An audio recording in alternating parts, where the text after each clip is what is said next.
অভিনেতা রাহুল আসলে থিয়েটারেরই লোক। আমার এই থিয়েটারে ফেরাটা কিছুটা কলকাতা ৯৬টা না হওয়ার জন্য। থিয়েটার আমার অভিনেতা সেলফটাকেই না, আমার মানুষ সেলফটাকে অনেকটা ডমিনেট করেছে, আমাকে গঠন করেছে। একটা পরিবেশ, হ্যাঁ? যেটা তোমার মেধা, মনন সবকিছুকেই প্রভাবিত করেছে বা তৈরি করেছে। আর্থিকভাবে আমাকে অনেক কিছুই আমার বাবা-মা দিতে পারেননি। কিন্তু আমি ধরো সপ্তমীর সন্ধ্যেবেলাটা নবারুণবাবু এবং নবারুণবাবুর সাথে সময় কাটাতে মহাশ্বেতা দেবী আসছেন। সেই সন্ধ্যেটায় আমি ভাগীদার হতে পেরেছি। তখন বুঝিনি পৃথিবীতে অনেকেই এখন থিয়েটারে ফিরছেন। এই যে মাঠের মধ্যে প্যান্ডেল করে ডিজে এনে নাচ, এটাতে কারো কোনো লাভ হচ্ছে না।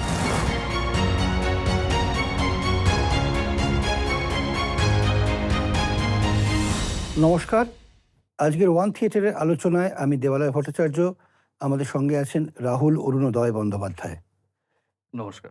রাহুলকে আমরা সবাই অভিনেতা হিসেবেই জানি এবং অনেকে সুলেখক হিসেবে জানে। যেমন আমি তোমার লেখার খুবই ভক্ত, অভিনয়েরও অবশ্যই। কিন্তু যেটা আমরা জানতাম না বা আমি আমি জানতাম না বা অনেকেই জানেন না, তোমার থিয়েটারের সঙ্গে তোমার সম্পর্ক। আ আমি হঠাৎ শুনলাম তুমি একটা নাটক করছো। মন ব নাটক লিখে মঞ্চস্থ করছো। তো আমার তখন জানার আগ্রহ হলো যে তুমি কি আগেও নাটক করেছো? নিশ্চয়ই করেছো হয়তো। তো সেখান থেকে জানতে পারলাম যে আ নাটকই তোমার শুরু। অভিনেতা হিসেবে শুরু। তো থিয়েটারের সঙ্গে তোমার যে সম্পর্ক, সেটা নিয়ে আজকে আমরা আলোচনা করব। কারণ অ্যাক্টর রাহুলকে নিয়ে অনেক আলোচনা হয়েছে। হুম। হ্যাঁ? তো আ বলো একটু তোমার থিয়েটারের সঙ্গে সম্পর্কটা।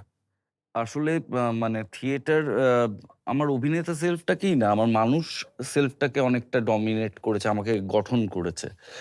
তার কারণ আমার বাবা ছিলেন বিজন ভট্টাচার্যের ছাত্র এবং আ আমি যখন জন্মেছি তখন ১ম আ ওই জুতোগুলো এসেছিল যেগুলো ৮৩ তে আমার জন্ম। ওই ৮৫-৮৬ তে ওই জুতোগুলো এসেছিল যেগুলো বাচ্চারা পরে হাঁটলে প্যাঁচ, প্যাঁচ শব্দ হয়।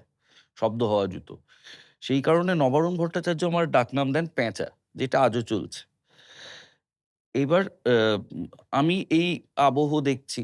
আ আমার বাবা নবারুণের অ্যাসোসিয়েট ডিরেক্টর। নবারুণ তখন আ বিজন ভট্টাচার্যর মারা যাওয়ার আগে নিজের লাস্ট দল ছিল কবচকুণ্ডল। নবারুণ তখন সেইটা থেকে বেরিয়ে এসে নিজের দল খোলেন নবান্ন। আমার বাবা ছিলেন সেখানে অ্যাসোসিয়েট ডিরেক্টর এবং আমার মা সেখানে অভিনয় করতেন। তারা গর্ভবতী জননী, দেবী গর্জন, মরা চাঁদ, হাঁসখালির হাঁস, আ মহাশ্বেতা দেবীর গল্প ও অবলম্বনে জনিও, উর্বশী, যেটা আমার শৈশবে দেখা ১ম নাটক ইনফ্যাক্ট। তারপর একটা সময় কি হলো, আমার ঠাকুরদার পরপর দুটো সেরিব্রাল হলো। তো বাবাকে ঘরে বসে যেতে হলো এবং বাবাকে ডিসকন্টিনিউ করতে হলো রেগুলার। বাবা বিজয়গড়ে থাকতেন, মানে আমাদের বিজয়গড়ে বাড়ি। সেখান থেকে গোল পার্কে দল বসতো। রেগুলার গোল পার্কে গিয়ে তখন যাতায়াতের অবস্থাও বোঝাই যাচ্ছে ৮৫-৮৬ তে অতটা সহজ নয়। করে আ একটা নার্স রাখা, আমাদের আর্থিক সঙ্গতি নেই, সবটাই মায়ের উপর যাচ্ছে। সেখানে বাবা পুরোপুরি সংসার থেকে মুখ ঘুরিয়ে নাটক করে রাত ১০ টায় ফিরছে, এটা আর এফোর্ড করতে পারছিল না। আর নবান্নর নাটকও আস্তে, আস্তে কমতে শুরু করছিল। কারণ আ সোভিয়েত ইউনিয়ন ক্রমশ ভাঙছিল এবং সেই কারণে সোভিয়েত ইউনিয়নে যে চাকরিটা নবারুণ ভট্টাচার্য করতেন, সেই চাকরিটা ক্রমশ চলে যাওয়ার দিকে যাচ্ছিল। আমরা আস্তে, আস্তে বুঝতে পারছিলাম। আ কিন্তু সেই চাকরিটা যাওয়ার যে কি উপকারিতা, সেটা চাকরি যাওয়ার পরেই ওই অলস মানুষটা ১ম হারবার্ট লেখেন আরকি। অ্যা ভাগ্যিস চাকরি গিয়েছিল। আ তো আ বাবা তো সেই সময় বন্ধ করে দিলেন। কিন্তু বিজয়গড় গল্ফ গ্রিন, নবারুণের যাতায়াত বাড়িতে রীতিমতো হতো। এবার নবারুণ ক্রমশ সাহিত্যে ঢুকছে, নবান্নর নাটকে রেগুলারিটি কমে যাচ্ছে। বাবা উম ঠাকুরদার জন্য বাড়িতে এলেন। ঠাকুরদা মারা গেলেন ৮৮ সালে। এবার বাবা ঠিক করলেন বিজয়গড়ে নিজের একটা দল করবেন। এই সময় অ্যা এর আগে আমি ব রেগুলার মহলা কক্ষে অ্যালাউড ছিলাম না। কারণ এক তো মাকে নিয়ে যেতে হতো আমাকে। একটা বাচ্চাকে নিয়ে যাওয়া উম ব নবারুণ ভট্টাচার্যের দলে রেগুলার, সেটা সম্ভব ছিল না। কিন্তু এইবার নাটকের দলটা হয়ে গেল আমার বাড়ির ছাদে। নাটকের দলের নাম 'প্রকাশ'। সেই 'প্রকাশ' দলে আমি ৪ বছর বয়স থেকে নাটকে জয়েন করলাম। তো নাটকে জয়েন করার প্রেক্ষাপট বলতে এইটা। আচ্ছা, খুবই এক্সাইটিং একটা হুম, জিনিস পুরো মনে হলো। কারণ নবরুণ ভট্টাচার্য মানে আমাদের সময়ের হুম, হুম, সবচেয়ে আইডল একজন আরকি। হ্যাঁ। আ আমার একটা কথা বলো, এ নবরুণ ভট্টাচার্য এই যে থিয়েটার করতেন, হুম, উনি নির্দেশনা করতেন, হুম। নির্দেশনা করতেন, অভিনয় করতেন। অভিনয় করতেন, নাট্যরূপ দিতেন, হ্যাঁ, অসাধারণ গানের গলা। এইটা আচ্ছা তাই? অসাধারণ!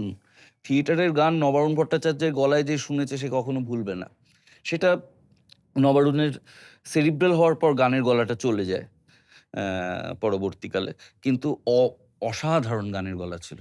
এবং বিজন ভট্টাচার্যের নাটক করতে গেলে বস্তুতপক্ষে তোমাকে মঞ্চে গান জানতেই হবে। এবার আ ন নবারুণ নাট্যরূপ দিয়েছেন। হুম?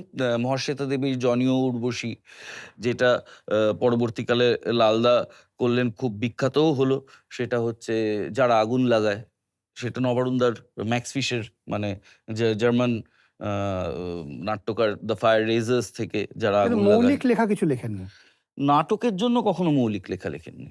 নাটকের জন্য খুব একটা মৌলিক লেখা লেখেননি। এবং নাটক নিয়ে বাপ্পাদা মানে নবারুণ ভট্টাচার্য যে সাংঘাতিক অ্যাম্বিশিয়াস, সাংঘাতিক সিরিয়াস ছিলেন এটা খুব একটা নয়। অনেকটা ওই উত্তরাধিকার সূত্রে পেয়ে সেটাকে নিয়ে হ্যাঁ, ওই যাচ্ছিলেন। উ উ উ মানে ও এবং খুব গর্বিত একজন সন্তান ছিলেন। বিজন ভট্টাচার্যকে নিয়ে উনার গর্বের কোনো অন্ত ছিল না। এবার ১৭ই জুলাই বিজন ভট্টাচার্যের জন্মদিন, সেটাকে পালন করা, তার গানের অনুষ্ঠান করা, তার নাটকের গান করা, তার নাটক করা। এইভাবেই এবং উনি নাটককে কখনো যে ব সাংঘাতিক গ্ল্যামারাস করে দর্শকের সামনে আনবেন, হুম। তার থেকে কোটি, কোটি টাকা ইনকাম হবে বা সাংঘাতিক কিছু হবে। তিনি ত্রিপুরা হিতসাধিনীতে একটা আ ছোট হল আছে কলেজ স্ট্রিটে পুটিরামের পাশে। সেখানে নাটক হতো। সেখানে বেসিক্যালি মঞ্চও নেই। একটা বসার জায়গা আর একটা আলাদা আঙিনা মতন যেখানে অভিনয় হচ্ছে। সেখানে অ মাসের ১ম এবং শেষ সোমবার করে নাটক হতো। এবং সেখানে কোনো টিকিটের ব্যবস্থা ছিল না। অলমোস্ট লাইক মানে পৃথ্বী থিয়েটারের মডেলেই শেষে একটা কৌটো রাখা থাকতো। যে যার ইচ্ছে মতন যা খুশি দিত। তো এবং সেই দলের মানে নবান্ন আবার রিভাইভ করে। আমার বাবা-মা আবার জয়েন করে যখন 'যারা আগুন লাগায়' প্রোডাকশন হয়। আ বা এবং অনির্বাণ ভট্টাচার্য, আমাদের প্রিয় অনির্বাণ, পরবর্তীকালে যে চরিত্রটি করে সেটি আমার বাবা করত। আচ্ছা। হ্যাঁ। তো আ তো নাটক উম আর তোমার বাবা-মার প্যাশনটা কোথা থেকে এসেছিল? বাবার প্যাশনটা পাড়ায় নাটক হতো বিজয়গড়। হুম। এবং অপু মাস্টার বলে একজন ছিলেন যিনি পাড়ায় নাটক করাতেন। তিনি একটি নাটকে বাবার অভিনয় দেখে বাবাকে জিজ্ঞাসা করেন, আরেকজনের অপশন দেন, তার নাম বলব না। তিনি অত্যন্ত গুরুত্বপূর্ণ একজন প্রবাদ পুরুষ এবং বিজন ভট্টাচার্যের অপশন দেয়। বলে, "তুই কার কাছে যাবি?" তো বাবা বলে, "বিজনদার কাছে যাব।" সেই যাওয়া। তারপর যে বাবা কি, কি, কি মানে এটা আমি বোঝাতে পারব না। যত দিন গেছে বিজনবাবু এটা কত সালের ঘটনা মোটামুটি? বাবা আ ধরো ৬৭ থেকে ৭৭ বিজনবাবু সঙ্গ পেয়েছেন। তারপর হুম। ৭৭ এ বিজনবাবু মারা গেলেন। আর বাবা-মা মারা গেলেন ২০০৯। এই মাঝখানে ৩২ বছর কেটে গেছে। যত দিন গেছে বাবা বিজনবাবু সম্বন্ধে আরো অবসেসড হয়েছেন। বিজনবাবু সম্বন্ধে কিছু শুনতে পারতেন না। বিজনবাবুকে নিয়ে কথা বলতে গিয়ে কেঁদে ফেলতেন। বাবা বা ব ব অফিস তাড়াতাড়ি হয়ে গেছে। উম বাড়িতে ফিরলে আর দলে আসা যাবে না। তাই তাড়াতাড়ি দলে ঢুকে গেছেন। বিজনবাবু নাটক লিখছেন। বিজনবাবুর বাড়িতেই নাটক আ রিহার্সাল। তখন হাঁসখালির হাঁস লিখছেন। আ তো ও যিনি কাজ করতেন তিনি বললেন যে, "বসো, বিজনদা লিখছেন।" তো বাবা দেখছে একজন লিখতে, লিখতে মাথার চুল ছিঁড়ছে আর কাঁদছে। তো এইগুলো যত দিন গেছে বাবাকে প্রভাবিত করেছে এবং আমি খুব ভাগ্যবান যে আমাকে হয়তো আ আর্থিকভাবে আমাকে অনেক কিছুই আমার বাবা-মা দিতে পারেননি। কিন্তু আমি ধরো সপ্তমীর সন্ধেবেলাটা নবারুণবাবু এবং নবারুণবাবুর সাথে সময় কাটাতে মহাশ্বেতা দেবী আসছেন। সেই সন্ধ্যেটায় আমি ভাগীদার হতে পেরেছি। তখন বুঝিনি। বা ধরো ক্লাস 12 এর পর যখন আমার বন্ধুরা ঘোরার সুযোগ পাচ্ছে, তাদের ভ্যালেন্টাইন্স ডে আছে, আমার ভাল লাগছে না। 14ই ফেব্রুয়ারি আমার প্রেমিকা আছে, আমার গ্রিটিংস কার্ড কেনা আছে, কিন্তু আমার নাটকের দলের দিন পড়েছে, আমাকে যেতে হবে। আমি অন্য দল হলে মিথ্যে বলতে পারতাম। আমাকে তো রাত্রে বাবার কাছেই ফিরতে হবে, আমি মিথ্যে কাকে বলবো? আমার ভ্যালেন্টাইন্স ডে নেই, আমাকে নাটকের দলের গিয়ে ঝাড় দিতে হবে, জল ছেটাতে হবে, সন্ধ্যেটা শুরু করতে হবে। আই কান্ট বি লেট, কারণ এটা আমার বাবা। এবং আমি যদি কামাই করি, if he has a drink or two, I am gone, এমনি দিনেই শেষ। If he has a drink or two, I am gone. কিন্তু ওই ডিসিপ্লিন, ওই যে পেশাই, তা আমাকে দিনের পর দিন চালিয়ে গেছে বলেই আমার বিশ্বাস। তার কারণ তোমরা সবাই জানো, একসময় আমি জীবনে পথভ্রষ্ট হয়েছি, নেশাগ্রস্ত হয়েছি এবং নানা রকম ভাবে নিজেকে ক্ষতি করেছি। কিন্তু তা সত্ত্বেও যে আজকে আমি অভিনয় করতে পারছি, আমার স্মৃতি কাজ করছে, আমার ক্রাফট কাজ করছে, তার পিছনে আমার বিশ্বাস হচ্ছে আমার ওই টানা ওই ডিসিপ্লিন। ডিসিপ্লিনটা। এবং আমার মনে হয় এটা পেশেন্সটাকে অনেক বাড়ায়, পেশেন্স অনেক বাড়ায়। টলারেন্সটাকে বাড়ায়। সবথেকে যেটা আমাকে উপকার করেছে সেটা হচ্ছে বিজয়গড়ের দল। কেউ আমতলা থেকে আসছে, কেউ বারুইপুর থেকে আসছে, কেউ অন্য জায়গা থেকে আসছে, কেউ সন্তোষপুর ব্রিজের কাছ থেকে আসছে। এবার আজকের যুগে যারা শুনছে তারা বলছে এই জায়গাগুলো কি এমন? কিন্তু আর্লি 90s এ বিজয়গড় থেকে সন্তোষপুর ব্রিজের দূরত্বটা অনেক বেশি। রাইট। আমরা একটা সুকান্ত সেতু পার করে কালভার্টের কাছে গিয়ে পৌঁছচ্ছি, সেখানে কোনো সুকান্ত সেতু ছিল না। সেখানে রেলওয়ের লেভেল ক্রসিং ছিল। তো ওই সন্তোষপুর অব্দি যাওয়াটাই বিরাট অনেকটা। ব্যাপার ছিল। এবার বারুইপুর ফেরা, সোনারপুর হ্যাঁ। ফেরাটা বিশাল কঠিন ছিল। তো আমার কোনো কাকু, কোনো পিসি যারা নাটকের দলে এসেছে, তারা উম আজকে বৃষ্টি পড়েছে বা আজকে ট্রেন ক্যানসেল হয়ে গেছে, তারা থেকে যাবে। বাড়িতে উৎসব লেগে যেত। মানে যা রান্না আছে তাই দিয়ে বা খিচুড়ি বসানো হলো। একদিন হৈ, হৈ করে সবাই মিলে ঠিক হলো বৃষ্টি পড়েছে। একবার কোনো প্ল্যান নেই, হঠাৎ করে সন্ধ্যেবেলা প্ল্যান হলো এবারে মহালয়া হবে। যা থাকে সেই দিয়ে হলো। এই যে কমিউনিটি, সেন্স অফ কমিউনিটি, এটাই বলতে কমিউনিটি চাচ্ছি। Living, exactly. এইটা আ আমাদের অভিনেতা হিসেবে শিক্ষণীয়। মানে খুব সহজে বোঝাতে পারি। উম আমরা যারা অভিনেতা, তাদের যারা সঠিক অর্থে অভিনেতা, তারা কেউ শুধু অভিনেতা নন। আজকে যদি আ একজন যে ফোকাস পুলার, সে খাদের ধারে ফোকাস পুল করছে, অনির্বাণ ভট্টাচার্য যখন নিজের শট দিচ্ছে, সে একই সঙ্গে গেঞ্জিটা ধরে আছে। তার কারণ ও থিয়েটারের একটা অংশ। আজকে দেবের স্টারডম, দেবের অ্যা ফিল্মোগ্রাফি, দেবের গাড়ির সংখ্যা, দেবের ফ্যানের সংখ্যা সবাই জানে। কিন্তু আমি যখন পরাণ যায় জ্বলিয়ারে করেছি, তখন তো বাংলা ছবি মালয়েশিয়ায় গেছে, ১০ জন টেকনিশিয়ান নিয়ে, স্কেলিটন টেকনিশিয়ান নিয়ে গেছে। তখন যাবতীয় ভারী জিনিস দেব তুলছে। কারণ আমাদের তোলার লোক নেই। সেখানে ক্রেন মুভমেন্ট করা থেকে শুরু করে একটা বড় ক্রেন বালির মধ্যে দিয়ে, সমুদ্রের মধ্যে দিয়ে মুভ করানো খুব ফিজিক্যাল কাজ। সেটা দেব করছে। ফলে একজন অভিনেতা ক্যানট বি অনলি অভিনেতা। তাকে পার্ট অফ দ্য ইউনিট হতে হয়। দেব হয়তো অভিনয় করেনি, কিন্তু দেবের মধ্যে এটা ইনবিল্ট ছিল। কিন্তু ইন জেনারেল যদি তুমি থিয়েটার করো, এই ট্রেনিংটা তোমার মধ্যে আসে। Community. Community, sense of community, মানে আর্টের কাজ, এই টপটা সরাতে হবে। আমি ওয়েট করব না এখন যে কতক্ষণে আর্ট ডিপার্টমেন্ট আসবে। আমি চেষ্টা করব যে এখন রাত হয়ে গেছে, আমার ডিওপিকে ডিরেক্টর বলেছে ১০ মিনিটের মধ্যে প্যাকআপ করতে হবে। কারণ ডিরেক্টরকে ইপি চাপ দিয়েছে। So I have to be part of their crisis. এই যে পরিমণ্ডলটা তুমি বড় হয়েছো, সেটাকে শুধু বামপন্থী একটা পরিমণ্ডল বললে ছোট করা হবে। হুম। আমার মনে হয় একটা একটা পরিবেশ, হ্যাঁ? যেটা তোমার মেধা, মনন সবকিছুকেই প্রভাবিত করেছে বা তৈরি করেছে। তোমার লেখার সঙ্গে এটার কি কোনো সংযোগ আছে মনে হয়? অবশ্যই আছে। তার কারণ মানে আমি তো বেশিরভাগ সময়ই অ্যা যা ভাবি তাই লিখি। এবার আমি এই মুহূর্তে ভাবছি দেবালয়ের থেকে কি সুবিধে নেওয়া যায়। বাড়ি গিয়ে উদার একটা গদ্য লিখবো, এতটা ক্ষমতাবান লেখক আমি নই। তো আমাকে নিজের মনের যত্ন নিতে হয়। নিজের মনের যত্ন না নিলে আমি এমন অনেক কিছু করি না যাতে আমার অনেক লাভ হতে পারতো কিন্তু মনের ক্ষতি হতে পারতো। কারণ ওটা আমার কাছে খুব ইম্পোর্টেন্ট।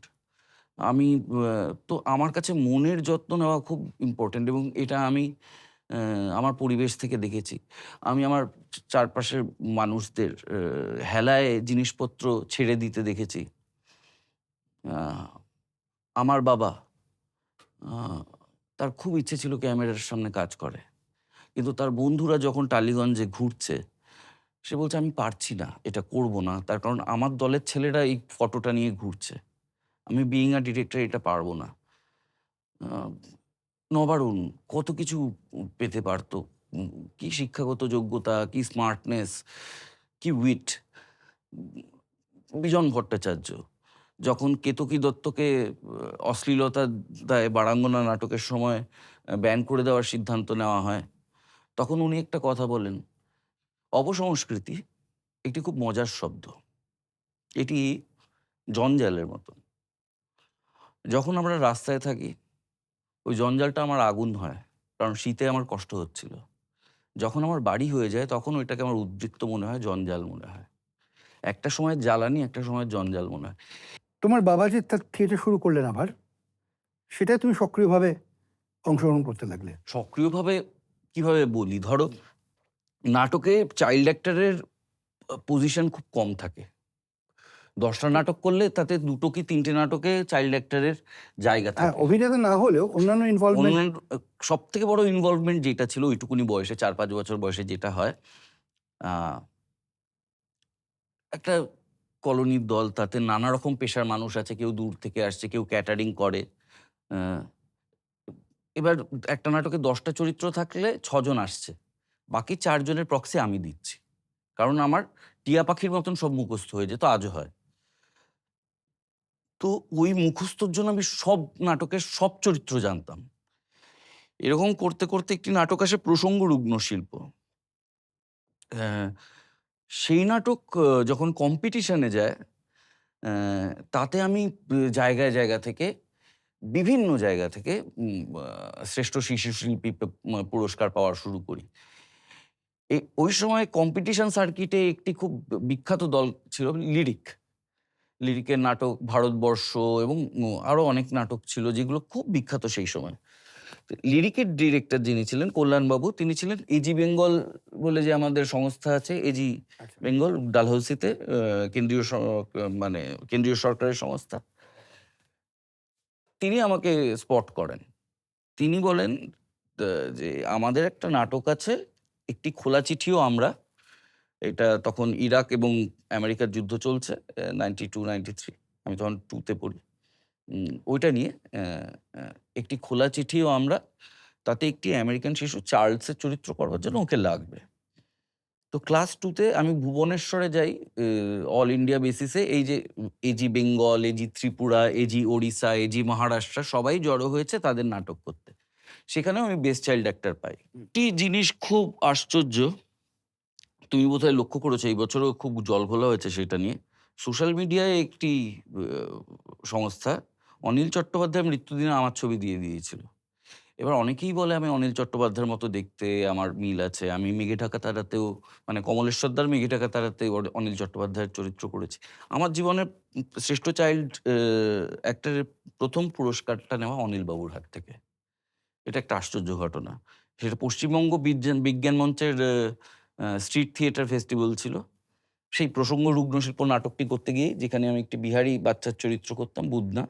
সেটি করতে গিয়ে অ্যা প্রধান অতিথি ছিলেন অনিল চট্টোপাধ্যায়, বিশেষ অতিথি ছিলেন প্রশান্ত সুর।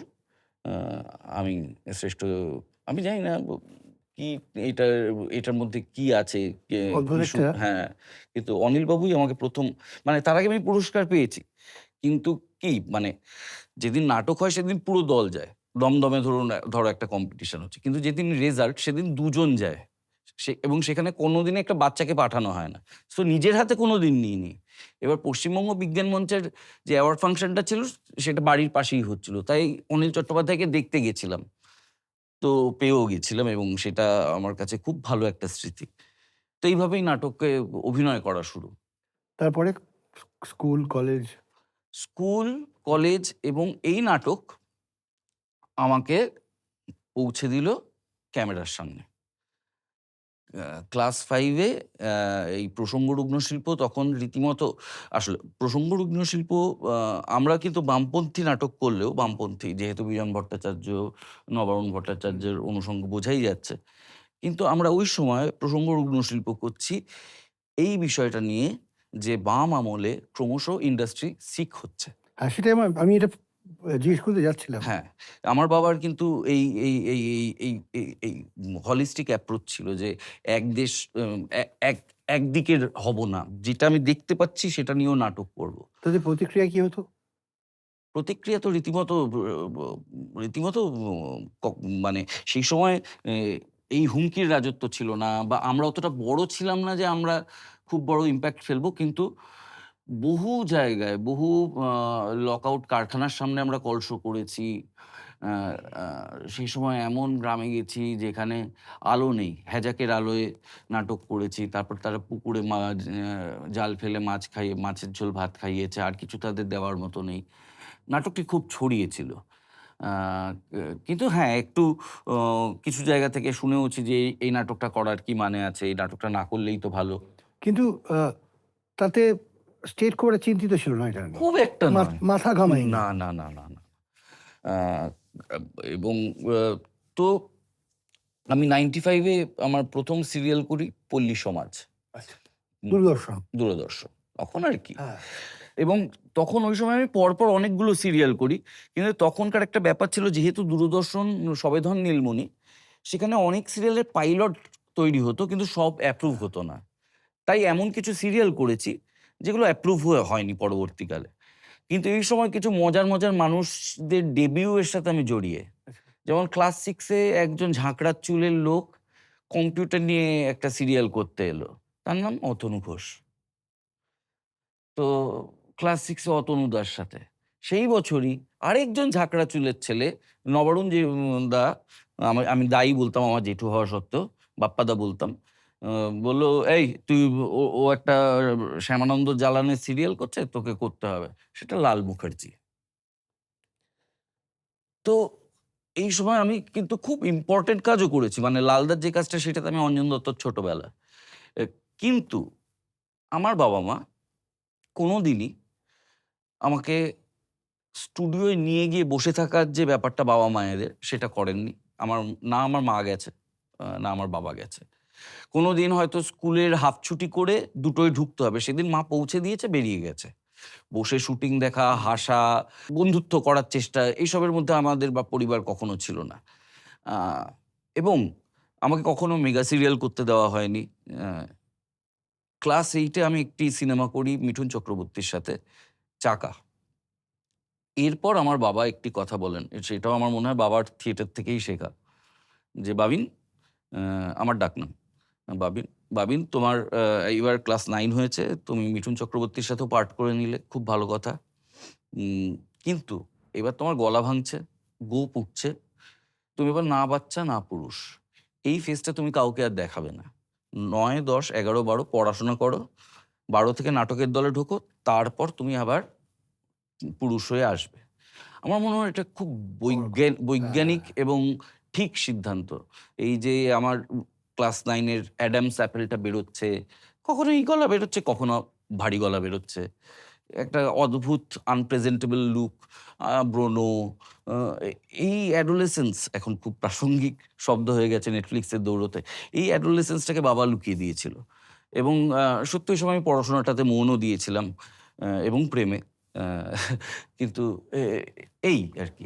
আচ্ছা, আ তো যখন তুমি সিরিয়াল, সিনেমা করতে আরম্ভ করলে, তখন তখন কোন মিডিয়ামটা বেশি আকর্ষণ করছিল? তোমার কি বড় পর্দা সেটা আকর্ষণ করতে আরম্ভ করলো? সেখানে কি থিয়েটার একটু পিছন দিকে চলে গেল? না তা নয়, না তা নয়। যতদিন বাবা বেঁচে ছিলেন আমি আমার নাটকের দলে পুরোপুরি ছিলাম। আ তার কারণ আমার বাবার সাংগঠনিক ক্ষমতা অসম্ভব ভালো ছিল। একটা দলের এই অডিট হওয়া, এই হওয়া, সেই হওয়া, এই যে দৌড়াদৌড়ি, এগুলো বাবা খুব ভালো করতো। আমার পক্ষে এগুলো করা সম্ভব না, সময়ও নেই। কিন্তু সেগুলো আ মানুষ রেখে দেওয়া যায়। কিন্তু যেহেতু আমাদের দলের এমন কিছু থিয়েট্রিক্যাল লেগেসি নেই, আমি বাবা মারা যাওয়ার পর মা তো ৩ বছর তারপর টেনেছে। আমি তার মধ্যে ৬ মাস যাওয়ার চেষ্টা করেছি। আমি যেই মুহূর্তে 'চিরদিনই তুমি যে আমারের' পর নাটকের দলে ঢুকছি, যে কটা মুখ ঘুরে আমার দিকে তাকাচ্ছে, একটা কাজের প্রত্যাশায় তাকাচ্ছে। এবার আমি কোনো অ্যাক্টিং ইনস্টিটিউট নই। আমার নাটকের দলও সেটা নয়। সম্পর্কগুলো পাল্টে গেল। না, না, যারা পুরনো ছিল তারা তো থাকলো। নতুনদের সম্পর্ক বদলে গেল। এবার বাবা ছাড়া একটা নাটকের মানে ওই যে এটা জেনেও যে আমাদের দল কিছু দিতে পারে না। তা সত্ত্বেও যে বাবা কোথার থেকে এই সাহস পেত, একটা ছেলেকে জিজ্ঞাসা করত, জবাবদিহি চাইতো যে, "তুই কালকে কেন এলি না?" এই যে কোথার থেকে আসতো, নাটকের দল থেকে কিচ্ছুটি দেওয়া যাচ্ছে না। উল্টো যাচ্ছে। ওকে আরো টিকিট বিক্রি করবার জন্য পুশ করতে হচ্ছে আমাদের। অথচ তাকেই বাবা বলছে, "তুই কালকে কেন এলি না? তোর এত সাহস।" আমার মনে হয় সময়টা বদলে গেল। অথবা আমি ওই মানুষটা নই। আমার ওই কনফিডেন্সটাই নেই যে আমি যদি কারণ আমি রিটার্ন ছাড়া নিজে কাজ করতে পারি না। নাটকের দল বাদ দিলে আমি রিটার্ন ছাড়া কাজে বিশ্বাসী নই। আমার তো সব মিলিয়ে একটা কিন্তু নাটক আমার ভিতরে চিরকাল থেকেছে। আ পরবর্তীকালেও আমি নাটকে ফেরার চেষ্টা করেছি। অ্যা এ এ এটাই আরকি। তারপরে দীর্ঘ বহু বছর তো নাটক থেকে দূরে। হ্যাঁ, দীর্ঘ হুম। বহু বছর নাটক থেকে আমি দূরে থেকেছি। আমি পূর্ব পশ্চিমের হয়ে অশালীন করার চেষ্টা করেছিলাম। আ কিন্তু সেই সময়টা আমার ড্রাগস চলছে লাইফে। আর ড্রাগস নিয়ে লাইভ পারফরম্যান্স করা যায় না। আমি কোনোদিন ঘুম থেকে উঠে দেখছি আমার গলা দিয়ে আওয়াজ বেরোচ্ছে না। এবার তো ডাবের ব্যাপার নেই। ডাব তো তুমি তো পিছন থেকে আমার ডায়ালগ বলে দিতে পারবে না। তো আমি অশালীন বেশ কয়েকটা শো দুর্দান্ত করেছি। বেশ কয়েকটা শো ঝুলিয়েছি। এই ইনকনসিস্টেন্সি নিয়ে থিয়েটার করা যায় না। তো সেটা আমার ব্যর্থতা। দলের কোনো ব্যর্থতা ছিল না। আর অশালীন অ্যাজ আ টেক্সট তো মানে ব্রাত্যদার ১ম নাটক, ওরকম নাটক হয় না। তো ওটা সম্পূর্ণরূপে আমার ব্যর্থতা। তারপর এখন যাদের সাথে করছি ইচ্ছেমতো তাদের সাথে আমাদের একটা ৪০ মিনিটের নাটক করেছিলাম। পুরোপুরি পলিটিক্যাল। অভিনেতা রাহুল আসলে থিয়েটারেরই লোক। সেখান থেকে সে সিনেমায় এসেছে, অন্যান্য মিডিয়ামে গেছে এবং আ এত বছর পর, মাঝখানে এত বছর পর আবার এই যে থিয়েটার করার ইচ্ছে, হ্যাঁ, সেটা কিভাবে এলো? নাটকটা আহ আসলে কি জানো? আ আমাদের ভালো কাজ পাওয়ার ফ্রিকোয়েন্সি ক্রমশ কমে যাচ্ছে তো। আজকে ভালো কাজ এমনিতেই কম হচ্ছে এবং তার মধ্যেও ও এত গুণী, গুণী অভিনেতা আছেন। তাদের তাদের সঙ্গে ভাবতে গিয়ে আমাকেও ভাবা, তাতে অনেকগুলো মানে বছরে ১ টা কি ২ টো ভালো কাজ আসে। আর বাকিটা ইএমআই টানার কাজ। এর মধ্যে একটু নিজের ভালো থাকা দরকার। এই এই মানে আ এইজন্যই থিয়েটার। আ আমার কিছুটা আ আমার নেশাগ্রস্ততা যেটা, সেটা এই ভালো থাকার অভাববোধ থেকেই হচ্ছিল। আ কারণ সেই সময় আমার অ্যা এক তো যেই সময় আমি সিরিয়াল থেকে সিনেমায় ট্রানজিশন করলাম, সেই সময় সিরিয়ালে আমি ৩০ দিনে ৪০ দিন কাজ করছি। মানে লোকে বুঝতে হুম, পারছে না বুঝতে এটা কি, পারছি। হ্যাঁ। তুমি বুঝবে। কারণ একদিনে ২ টো শুটিং ধরলে আমি ৩০ দিনে ৪০ দিন রোজগার করছি। সেইখান থেকে আমি চিরদিনই তুমি যে আমারে ২০ দিন শুটিং বা ৩০ দিন শুটিং করে ২ বছরের জন্য বসে গেছি। এই ব্যস্ততা থেকে একদম বসে যাওয়া, সেখান থেকেই নেশাটা আ একসময় ঢোকে। এ এবং ব বিজয়গড় এবং তার আশেপাশেও ও আ নেশার একটা আবহও আছে। তোমার কি মনে হয় এই সময় যদি থিয়েটার তোমার সঙ্গে থাকতো বা তোমার থিয়েটারকে বাঁচিয়ে রাখলে হয়তো আ থিয়েটার ছিল। থিয়েটার তখনও ছিল। হুম, কারণ আমি তো চিরদিনই রিলিজে অবধি থিয়েটার করেছি। হুম। কিন্তু আ এটা ড্রাগসের এফেক্ট ততক্ষণ টের পাওয়া যায় না যতক্ষণ না তুমি একটা ১৬-১৭ ঘন্টার শিফট করছো। তুমি যদি ভালো ঘুম পেতে থাকো, তুমি তো কি নাটকের দলে ৩ ঘন্টা রিহার্সাল করছো। তারপর যদি ১২ ঘন্টা ঘুম পেয়ে যাও, ওই এফেক্ট অত তাড়াতাড়ি বোঝা যায় না। এবার চিরদিনের পর যখন ব্যস্ততা এলো তখন বোঝা গেল এটা আমার উপর কি এফেক্ট ফেলেছে। আ এবং তারপর আবার আমার মূল স্রোতে ফেরা বিশেষত প্রিয়াঙ্কা এবং মায়ের ভূমিকায়। আ মায়ের বিশাল ভূমিকা তাতে। আ কিন্তু এই থিয়েটারটাও এই আজকে যে পুরো প্রসেসটা গড়ে ওঠা, আমি তো এখনো জানি না যে নাটকটা কেমন হবে। আ এখন নাটকটা আমরা দিন ১০ মহলা দিয়েছি। তাতে এখনো পুরো চেহারাটাও দেখতে পাচ্ছি না। আ কিন্তু এই যে গড়ে ওঠার প্রসেসটা, তাতে আমিও কন্ট্রিবিউট করছি, অন্য একজন কন্ট্রিবিউট করছি।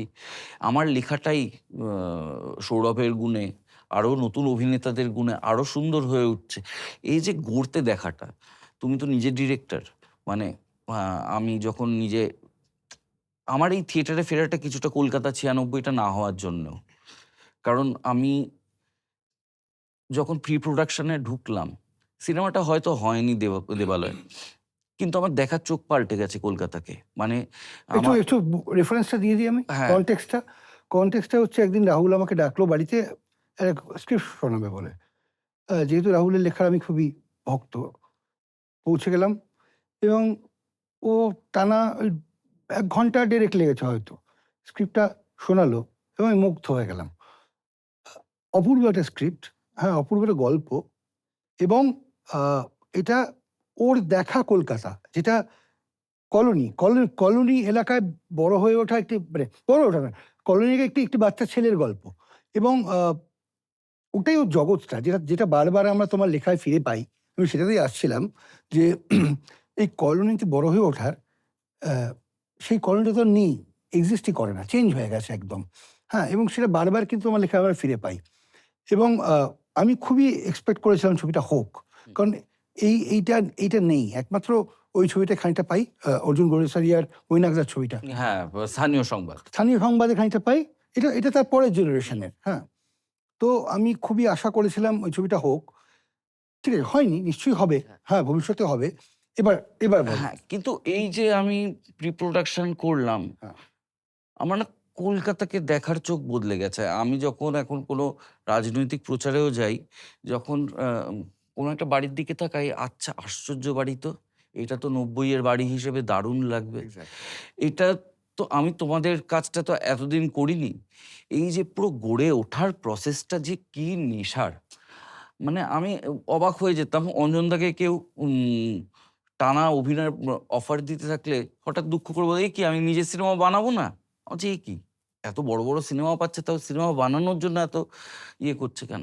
এই যে টোটালিটিতে দেখতে পাওয়ার যে মজাটা, এটা যে কি নেশার! এই পুরনো শহরের নতুন শহরের মধ্যে পুরনো শহরকে খুঁজে বার করা। হ্যাঁ, কারণ আমাকে পুরনো শহর তৈরি করতে হবে। হ্যাঁ, রিক্রিয়েট করতে হ্যাঁ। হবে। সেই সেটা যে ডিরেকশনের কি নেশা, সেটা থিয়েটারের নেশা। এই মুহূর্তে ডিরেকশন তো পাচ্ছি না, কিন্তু থিয়েটারটা আমি পারছি। তো আমি থিয়েটারে সব বন্ধুর সাথে জুড়ে যাই এবং পুরো প্রসেসটার মধ্যে এবং theatre is a very humbling place. যে তুমি কটা সিনেমা করেছো, কোন ফেস্টিভ্যালে কে তোমার ছবি দেখেছে, কোন সিনেমা তোমার কত বড় ব্লকবাস্টার হয়েছে জানি না। যখন তুমি তূর্ণা বা বুদ্ধ বা কৃষ্ণেন্দুর সামনে পড়ছো বা বিমল চক্রবর্তীর মতো অভিনেতার সামনে পড়ছো, তোমাকে তোমাকে দাঁড়িয়ে থাকতে হবে ঠিক করে নিজের জমিটা ধরে। না হলে খুব কঠিন, উম খুব কঠিন। আসলে পৃথিবীতে অনেকেই এখন থিয়েটারে ফিরছেন। যেমন আমি শুনলাম আ তারান্তিনো বলেছেন আর ছবি করবেন, উনি থিয়েটার করছেন। হ্যাঁ? স্করসেসি বলেছেন যে সিনেমা ইজ ডেড। তো এটা অঞ্জনদাই বলছিলেন। আমরাও শুনেছি এমনি। তো সারা পৃথিবীতেই কিন্তু সিনেমা খুব একটা বিপন্ন জায়গায় আছে এবং প্রবাবলি সেখান থেকেও থিয়েটারের একটা স্পেস রয়েছে যে এই যে তুমি যেরম গিয়ে একটা সাময়িক আশ্রয় নিচ্ছ। তার কারণ আমাকে গল্প বলে যেতে হবে। আমার গল্প বলে যেতে হবে এবং থিয়েটার একটা খুব এনরিচিং মিডিয়াম। সিনেমা কিন্তু সিনেমাতে ভীষণ ক্ষয় হয়। আমার নিজের মনে হয়, হ্যাঁ? নিশ্চয়ই এনরিচিং অন্যভাবে। কিন্তু আ এই আমি আমি সবার সঙ্গে যে থিয়েটার নিয়ে কথা বলছি, আমি নিজে থিয়েটারের লোক নই। থিয়েটার নিয়ে কথা বলছি। একটা কথাই প্রত্যেকে বলছে, হয়তো অনেকের অনেক অভিমান আছে, অনেক আছে, অনেক ক্ষোভ আছে, অনেক কিছু পারেননি করতে, করতে চেয়েছেন বা অনেক কিছু হচ্ছে না। কিন্তু প্রত্যেকের একটা পয়েন্ট, তারা এক বাক্যে সবাই স্বীকার করছে যে খুব মানে it has been an enriching journey, very enriching journey. হ্যাঁ? তো তোমার ক্ষেত্রেও সেটা। আমার যেটা আল্টিমেটলি দেখো তুমি ফাইনালি তুমি কিন্তু আবার থিয়েটারে এলে। হ্যাঁ? নিজের গল্প বলতে। তো আমি বারবার সবাইকে একটা জিনিস জিজ্ঞেস করছি যে আসলে যে পরিবেশটায় আমরা, হয়তো আমরাই বোধহয় লাস্ট জেনারেশন, তোমরা, হ্যাঁ, যারা ছোটবেলা থেকে ওই জায়গাটা পেয়েছিলাম যে পাড়ায় কেউ একটা নিয়ে গিয়ে বলতো চল পাড়া নাটক করবি, বা পুজোর নাটক হচ্ছে করবি, বা অমুক পয়লা বৈশাখ নাটক করবি, বা বা লাইব্রেরিতে নাটক হচ্ছে করবি, বা কারুর বাবা কাকা কেউ একটা দলে আছেন। দল বসা, হ্যাঁ, এই যে কনসেপ্টটা, এবং আমি যে এবং এই যে কালচারটা, হ্যাঁ, ওই কালচারে ঢুকে গেল ছোটবেলায় একবার। এবং পাড়ায় যে ফাংশন হচ্ছে তার শেষে একটা নাটক, কারেক্ট, রবীন্দ্র নজরুল সন্ধ্যার শেষে একটা নাটক, কারেক্ট। নাটকের কম্পিটিশন, তাতে খয়েরি রঙের প্যাকেটে দুটো লুচির মাঝখানে একটা আলুর তো দম। গান, গিটার শেখা সব কিন্তু ঘরে বসে হবে। হ্যাঁ, থিয়েটার কিন্তু তোমার তোমাকে কমিউনিটি হ্যাঁ, একটা। একদম। এবং এটা ম্যানেজমেন্ট স্কিলও বটে। একটা দলে থাকা এবং দলের ১২ জন মানুষের মতন, ১২ জন দিকের মানুষ, এই যখন আমি বাবান্দা মানে কৌশিক সেন আর রেশমিদির হুম।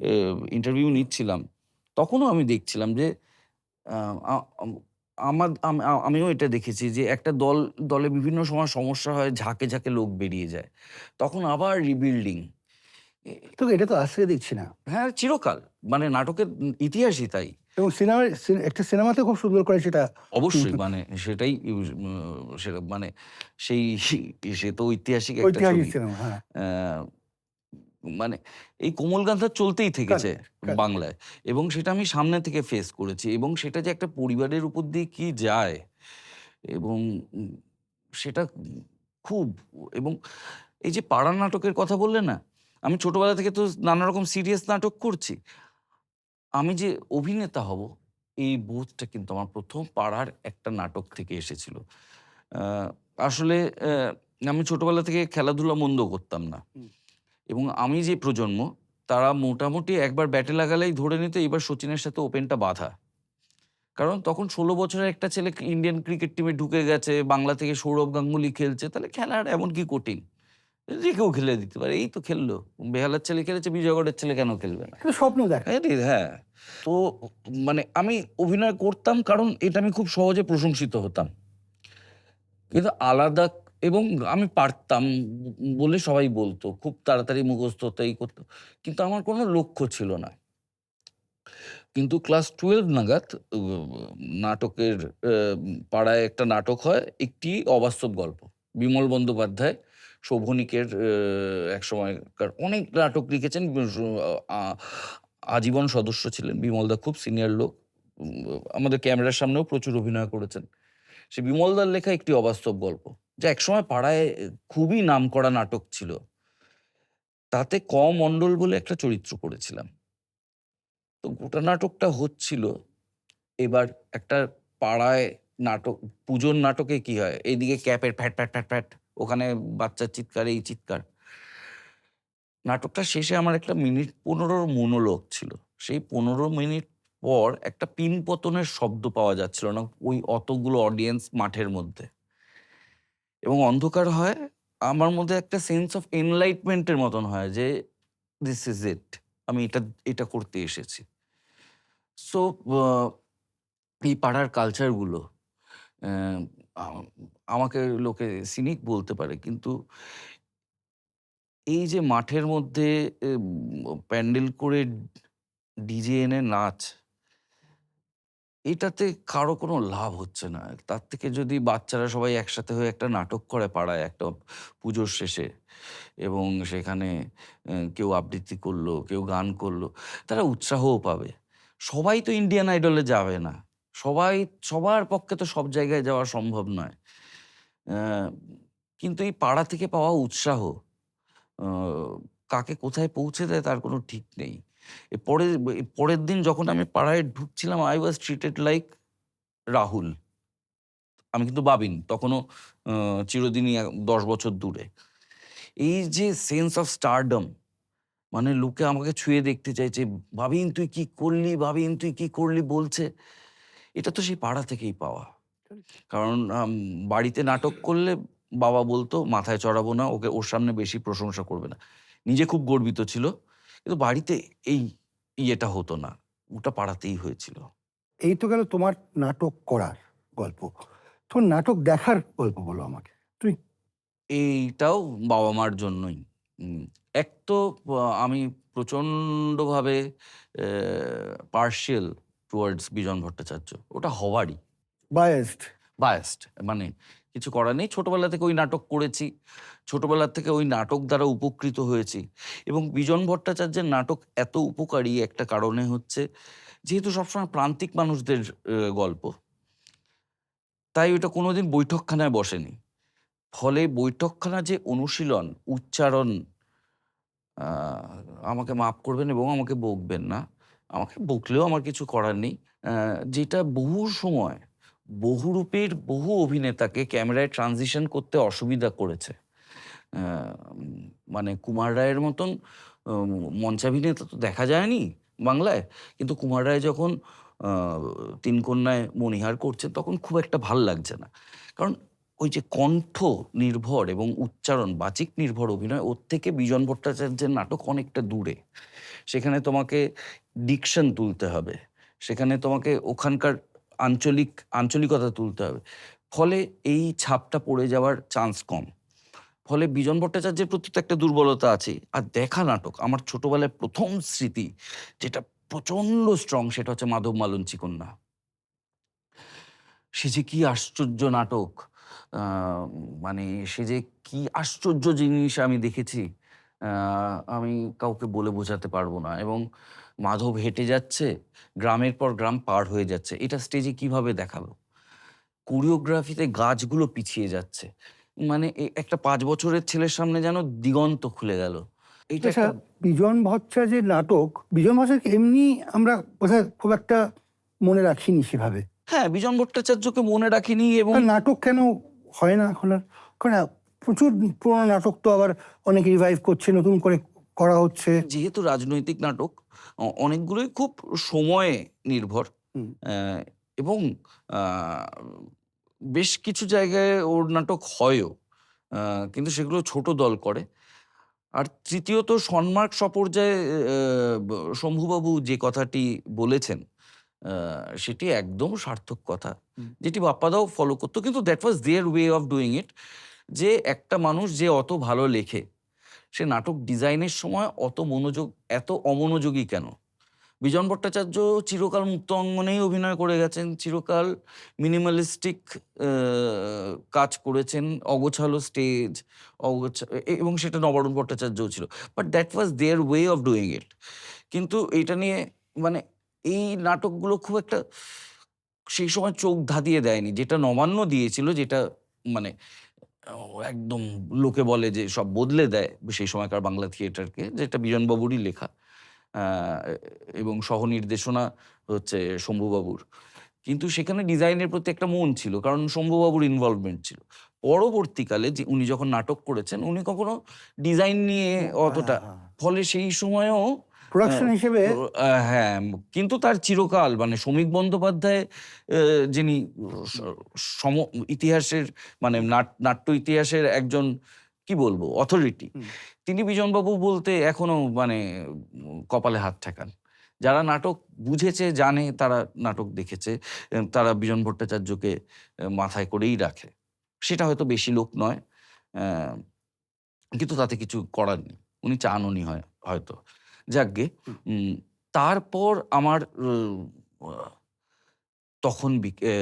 তখন বিকেল এবং জন্মদিন। অসিতবাবুকে যদি সামনে থেকে না দেখতাম, স্টেজে যে ওরকম স্বাভাবিক অভিনয় করা যায়, এক অসিতবাবু, এক দ্বিজেনবাবু। মানে এরা যে কি অভিনয় করতেন স্টেজে, আমি আজ অব্দি ওদের মতন অভিনেতা দেখিনি। আমি মানে এ উ সব করছেন, কিন্তু কিচ্ছু করছেন না। আহ, এবং জন্মদিন তো খুবই বিখ্যাত হয়, মানে আজকে অনেকে ভুলে গেছে। সেটা মানে যদি মিরাকেল ওয়ার্কার, মানে যেটা ব্ল্যাকের ফার্স্ট হাফ, মানে আমাদের হেনরি কেলারের হুম। ভয়েসটা ফিরে পাওয়া নিয়ে, অত অবধি, সেকেন্ড হাফটা নয় ব্ল্যাকের। তো সেখানে এই হেনরি কেলারের হেলেন কেলারের বাবার রোলটা অসিত বাবু করতেন। হ্যাঁ, সে কি অভিনয় আর সে কি ডিজাইন! এবং আহ, সে সময় খুব বিখ্যাত হয়েছিলেন জ্যোতিবাবুর নাতনি এই চরিত্রটি করে। হ্যাঁ, দোয়েল বসু। আহ, সেই নাটকটি আমাকে অত্যন্ত মুভ করে। তারপর আসে একটি ঐতিহাসিক নাটক, তিস্তা পাড়ের বৃত্তান্ত। তখন আমি ক্লাস 11-এ পড়ি। একটা দড়ি দিয়ে পিছনে একটা দড়ি টাঙিয়ে একটা তিস্তা নদী তৈরি করে দেওয়া হয়েছে। সুপ্রিয় দত্ত, মিহির দা, শঙ্কর দেবনাথ, জয়রাজ, ওরম ম্যাসিভ প্রোডাকশন, হিরণবাবুর ওরম ডিজাইন, আর লালদা তখন মানে, এবং তারপর লালদার নেশা ধরে গেল আমার। লালদা, কৌশিক সেন, এবং আমাকে প্রচণ্ডভাবে প্রভাবিত করেছে চন্দন সেন আমার বড় হয়ে ওঠার সময়। তার কন্টিনিউটি নাটক, তার বাসনা বৃক্ষমূলে, তার আহ, মানে উৎপলবাবুর সূর্য শিকার তো আমার দেখার সুযোগ হয়নি, চন্দনদার প্রোডাকশনে সূর্য শিকার। বাবা মার সাথে ছোটবেলায় আরেকটি নাটক দেখি, যে যদিও সেটা খুব একটা বোধগম্য হয়নি। সেটা হচ্ছে পিএলটির কল্লোল। তখন শেখর বাবু আর বেঁচে নেই, শঙ্কর চক্রবর্তী করেন শার্দুল। আমাদের দুটো ঘটনা মনে আছে, যেহেতু আমরা বিজয়গড়ে থাকতাম। একবার সপ্তমীর দিন আমরা ঘোরার নানা রকম ফেজ হতো। একদিন মেট্রো ধরে নর্থে যাব, একদিন অটো ভাড়া করে সাউথে একডালিয়া, এভারগ্রিন, বাবুঘাট ঘুরবো। আর সেদিন পাড়ায় বেরিয়েছিলাম। কি ঘুরবো ঠিক করতে করতে আমার দাদা হঠাৎ বলল, বাবা, উৎপল দত্তের বাড়ি দেখাতে নিয়ে যাবে? তো আমরা দূর থেকে উৎপল দত্তের বাড়ি দেখেছিলাম আজাদগড়ে। এবং তার পরের দৃশ্য আমার মনে পড়ে, উৎপল দত্ত মারা গেছে, আমার বাবা হাউ হাউ করে কাঁদতে কাঁদতে বাড়িতে ঢুকছে। এই প্রসঙ্গে আরেকজন মানুষের কথা না বললেই নয়, যার প্রচন্ড প্রভাব আমার আমার উপর, যদিও তাকে সামনে থেকে দেখিনি।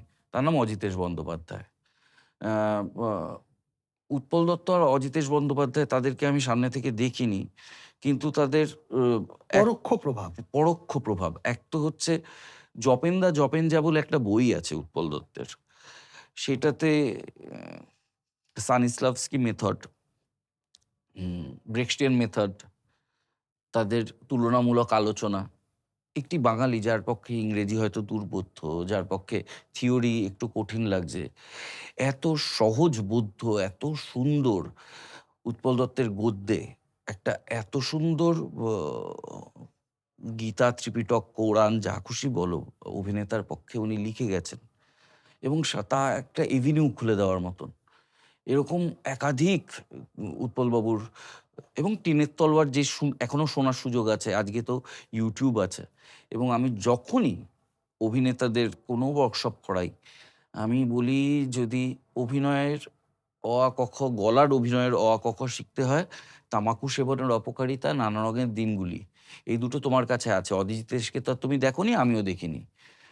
৮৩-তে উনি ১০ই না ১২ই ১৫ই অক্টোবর মারা যান, আমি ১৬ই অক্টোবর জন্মাই।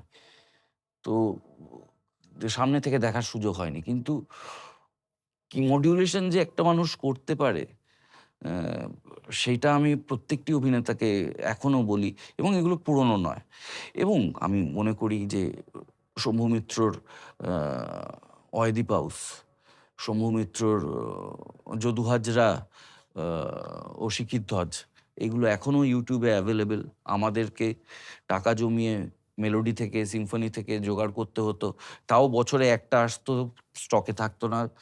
এখন অনেক বেশি অ্যাভেলেবেল। এখন বরং এই চর্চাগুলো আরো বেশি করে শুরু করা উচিত। তোমার কি মনে হচ্ছে চর্চাটা কি হচ্ছে, বা চর্চাটা কোন দিকে যাচ্ছে? আমি না খুব মানে একটা শেষ করে নি একবার তাহলে। তুমি যাদের কথা বললে এই যে কলেজ জীবনে, হুম, যে একটা নিউ নিউ ওয়েভ এলো হুম, বাংলা থিয়েটারে, এতগুলো ইয়াং থিয়েটার ডিরেক্টর একসাথে পর পর পর কয়েক বছরের মধ্যে এলো, এবং তারা তারপরে এখনো মানে কনসিস্টেন্টলি ভালো কাজ করে গেল, এবং এখন এসে তারা একটা পরিণতিতে পৌঁছেছে। পরিণত। এখন তারা এসে একটা পরিণত জায়গায় পৌঁছেছে। ঠিক আছে? এবং প্রবাবলি এখন আরেক ঝাঁক তরুণের আসার সময় হয়েছে। কি এখানটা কি মনে হচ্ছে সিচুয়েশনটা? আসলে কি দেবালয় যুগটা না খুব অদ্ভুতভাবে বদলেছে। ধরো আমি, তুমি, আমরা যে গর্ব করি বা যদি একটু গর্ব না করেও অ একটু বলি যে আমরা আগেকার দিনের ছবি দেখেছি। তুমি একটা উত্তম কুমারের ছবির রেফারেন্স দিলে আমি বুঝে যাব। একটা সত্যজিৎ রায়, তপন সেনের রেফারেন্স দিলে আমি বুঝে যাব। ঋত্বিক ঘটক, মৃণাল সেন আমি চিনি। বা হিন্দি ছবির কথাই যদি বলি, আমি 'গরম হাওয়া' জানি, 'শোলে' জানি। কিন্তু এটা একটা বড় কারণ আমার কাছে অপশন ছিল না। আমাকে শনিবার আর রবিবার এগুলো দেখতেই হতো। হয় দেখো, না পোষালে চুলোয় যাও। এইভাবেই কিছু পছন্দ হয়েছে, কিছু অপছন্দ হয়েছে। এভাবেই মিঠুনের ঝাড়পিটও দেখেছি, এভাবেই এনএফডিসির ছবিও দেখেছি। কিন্তু সহজের এরকম কোনো দায় নেই। সহজের কাছে ১০০ টা চ্যানেল আছে। মানে সহজ আমার ছেলে যে ২০১৩ তে জন্মেছে, এই প্রজন্ম। তার তার তার কোনো দায় নেই সপ্তপদী দেখার। তার তার কাছে নারুতো রয়েছে ২৪ ঘন্টা দেখার মতন। তার কোনো দায় নেই, মানে সে তাকে আম তার অভিনেতা বাবা-মা হয়তো বসিয়ে 'গুপি গাইন বাঘা বাইন হীরক রাজার দেশে' দেখায়। কিন্তু সত্যিকারের তার কোনো দায় নেই জে.কে রাউলিং এর 'হ্যারি পটার' বাদ দিয়ে বা হলিউডের 'হ্যারি পটার' বাদ দিয়ে ওই ভূতের ১০ মিনিটের ওইটা দেখার। কারণ ওদের কাছে ওটা ভিজুয়ালি আর অ্যাপিলিং লাগছে না। তো আজকের যুগে আমি যদি ওরকম কিছু এক্সপেক্ট করি যে কেন উৎপলবাবু বা অজিতেশ বাবুর মতন প্রত্যেকটা যুগ নিজের মতন করে চ্যালেঞ্জ নিয়ে আসে এবং তারা নিজের মতন করে ভাবে। আমাদের সময় বাবারা পাগল হয়ে গেছিল যে আমরা টেলিভিশন দেখে উচ্ছন্নে যাচ্ছে। আমরা এখন পাগল হয়ে যাচ্ছি এরা মোবাইল দেখে উচ্ছন্নে যাচ্ছে। কিন্তু আমরাও তো আমাদের মতন করে নাটককে বুঝে নিয়েছি। টিভি দেখেও আমাদের বাংলা পড়তে অসুবিধা হয়নি। আমার তেমনই বিশ্বাস কিছু ছেলে মেয়ে এর মধ্যেও থাকবে যারা আ থিয়েটার নিয়ে মনোনিবেশ করবে। এই যে আমি যে নাটকের দলের হয়ে আমার পরবর্তী প্রোডাকশন করছি। সেখানে ২৫ জন বাচ্চা রেগুলার এসে নাটকের দলে নাটক শেখে। তারা কিন্তু রিলটাকে ভবিতব্য ধরে নিচ্ছে না। হুম। বা রিলটাকে ভবিতব্য ধরলেও তার জন্যও যে একটা চর্চা দরকার সেটা তারা বিশ্বাস কারেক্ট। করছে। তো অল ইজ নট লস্ট। আজকে তোমার সন্তান, আমার সন্তানও নিজের মতন করে অ্যা সৌম্য মিত্রকে না খুঁজুক, আ কৌশিক সেনকে না খুঁজুক। বাংলাকে ভালোবাসবে, বাংলা নাটককে কোনোভাবে ভালোবাসবে বা কোনোভাবে লাইভ পারফরম্যান্সকে ভালোবাসবে। আমরাই ঠিক এটা আ বলার মতন মানুষ আমি নই। কারণ আমার মনেই হয়নি কোনোদিন আমি ঠিক। ওয়ান থিয়েটার যেটা চেষ্টা করছে যে একটা ওটিটি প্ল্যাটফর্ম যেখানে আ যেটা শুধুমাত্র থিয়েটারের জন্য। হুম? কারণ থিয়েটারের জন্য এবার তুমি বলতে পারো যে আ থিয়েটার তো লাইভেই একমাত্র জীবিত। কিন্তু এখানে একটা আর্কাইভাল ভ্যালু আছে। আর আর আরেকটা যেটা হচ্ছে যারা নাটকের কাছে পৌঁছতে পারছে না, যারা হয়তো শহর থেকে দূরে আছে বা সবসময় যাওয়াও সম্ভব হয় না, হুম? তাদের জন্য নাটককে ওটিটিতে আনা আ এবং নাটকের চর্চা মানে নাটক নিয়ে আলোচনা এবং অন্যান্য অন যেভাবে নাটককে একটা নাটক তার সঙ্গে আ নাটকের মানুষেরা তাদের যাপন সেটাকে বোঝা, সেই কালচারটাকে আনা যেটা হয়তো আ আমি আমার ছেলেকে দিতে পারছি না, হ্যাঁ? বা তুমি তোমার ছেলেকে দেখাতে পারছো না, যেটা তুমি দেখে এসছো। এই যে গল্পগুলো, এগুলো সব আ আ সবকিছু আ একটা প্ল্যাটফর্মের মধ্যে আনা। আ তোমার কি মনে হয় যে ওটিটি প্ল্যাটফর্মে একটা নাটকের কি এটা একটা দুর্দান্ত কাজ। তার কারণ আজকে ১৯৬০ এও যদি তুমি আজকে আ আ বিদেশে যাও, হুম। আ বা ইংল্যান্ডে যাও, তুমি উম বড়, বড় শেক্সপিয়ার এর প্রোডাকশন কি হয়েছে তার প্রামাণ্য রেকর্ড পাবে। এক্সাক্টলি। প্রপারলি শট পাবে এবং আ আজকে যখন আ আমি কৌশিক সেনের উদাহরণই দিই। উনি যখন 'ম্যাকবেথ' বা আ পরবর্তীকালে 'হ্যামলেট' করলেন, তিনি গোটা পৃথিবীর থিয়েটার থেকে কোথায় কি হচ্ছে সেটা কিন্তু জানতে পারছেন। কারণ কৌশিক সেনের সেই চর্চা আছে, কৌশিক সেনের সেই জানাটা আছে। কিন্তু এটা নবান্ন, কল্লোল, একদমই তাই। তিতাস একটি নদীর নাম, আ বহুরূপীর এরকম সব নাটক, নান্দিকারের এরকম সব নাটক, বা যদি বলি আমার শৈশবেরই সো আ সেই সময়কার সুজন বাদিয়ার ঘাট, আ তার যে উন্মাদনা, তার যে ম্যাসিভনেস, এইগুলো কালের গর্ভে হারিয়ে যাক এটা কোনো কাজের কথা নয়। আ আজকে পরবর্তীকালের ছাত্র আ সে যদি এটাকে লাইব্রেরি হিসেবে দেখে আ এবং তার রেফারেন্স পয়েন্ট হিসেবে দেখে, আজকে সত্যিই তো আমাদের কাছে তাপস সেন, খালেদ চৌধুরী, আ এদের প্রামাণ্য ভালো সাক্ষাৎকার নেই। বা জয় সেনের ভালো প্রামাণ্য। কিন্তু এই সময় যারা মঞ্চে কাজ করছেন, মঞ্চের পিছনে কাজ করছেন, মঞ্চে সুরারোপ করছেন, মঞ্চে আলো দিয়ে কাজ করছেন, তারা কি ভাবছেন? এবং আ এখনো যখন তালমার রোমিও জুলিয়েট দেখবে বা মন্দার দেখবে, তুমি দেখবে স্টেজের কি পাওয়ার। কারণ অনির্বাণ তো ওখানটাই ঘাঁটে। ওখান থেকেই যখন বুদ্ধকে নিয়ে আসে, যখন সবাই অনুজয়কে নিয়ে আসে।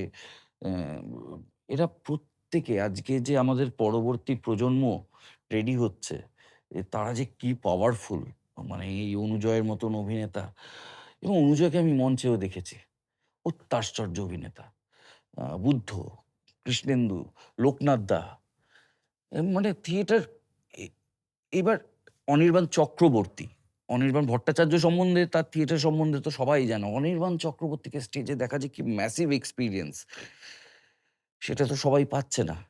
এবার এক্সাক্টলি। একেনবাবু যখন গান্ধীজি হয়, সেইটা যে কেমন হয়, সেটা যদি এই ওটিটির মাধ্যমে মানুষের কাছে পৌঁছায়, তার থেকে ভালো আর কি হতে পারে। ঠিক আছে রাহুল, অনেক ধন্যবাদ অনেক এখানে আসার ধন্যবাদ জন্য। দেবালয়। আমি আমি অপেক্ষা করব তোমার স্টেজে দেখার জন্য এবং তোমার টেক্সটের জন্য, কারণ তোমার টেক্সটটা আমার কাছে খুব important. Thank you, thank you. ধন্যবাদ। ধন্যবাদ। দেখা হচ্ছে।